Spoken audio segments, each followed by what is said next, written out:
আসসালামু আলাইকুম বন্ধুরা, সবাই কেমন আছো? আজকে আমি নেপাইস লাইফ স্টোরি থেকে বলছি। তো আমার স্টোরি থেকে আজকে আসছে তোমাদের জন্য মজার একটা রেসিপি। আনকমন না, এটা হচ্ছে কমন রেসিপি। তো সবাই এটা খাও। তো কে কীভাবে খাও আমি জানি না, আমি যেভাবে খাই সেটা আজকে তোমাদেরকে আমি দেখাচ্ছি। তো এখানে প্রথমে আমি তেল দিয়ে নিচ্ছি, আর তেলের মধ্যে পেঁয়াজটাকে ভেজে তারপর আমি একে একে সব মশলা দিয়ে দেব। আর এখানে দেখো হলুদ, মরিচ, ধনিয়া, লবণ আর সামান্য পরিমাণে বাটা মশলা আছে।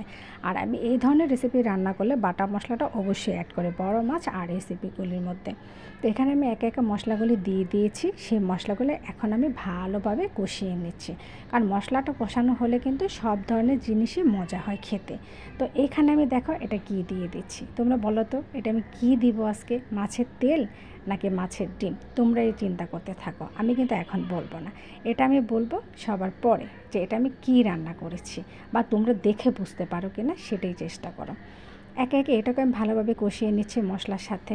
দেখেই অবশ্য বুঝতে পেরে গিয়েছো যে এটা কি।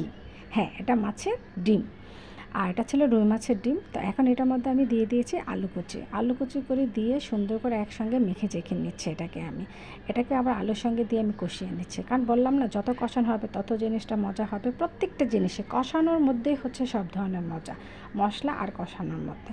তো আমি এভাবে সুন্দর করে আমি কষিয়ে নিয়ে নিচ্ছি। এখন কষানো প্রায় শেষের দিকে। এখন এটার মধ্যে দিয়ে দিচ্ছি সামান্য পরিমাণ পানি।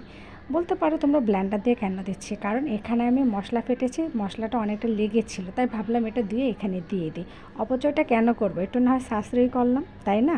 আর আমার ভিডিওটা যদি তোমাদের কাছে ভালো লাগে অবশ্যই একটা লাইক কমেন্ট করে দেবে, আর একটা সাবস্ক্রাইব করে পাশে থাকবে, বোনকে সাপোর্ট করবে। আমি তোমাদের কাছে সেই আশাই করছি। আর অবশেষে আমার রেসিপিটা রান্না করা শেষ হয়ে গিয়েছে। এখন শুধু বসে বসে মজা করে খাবো, আর তোমরাও খেয়ে নিতে পারো।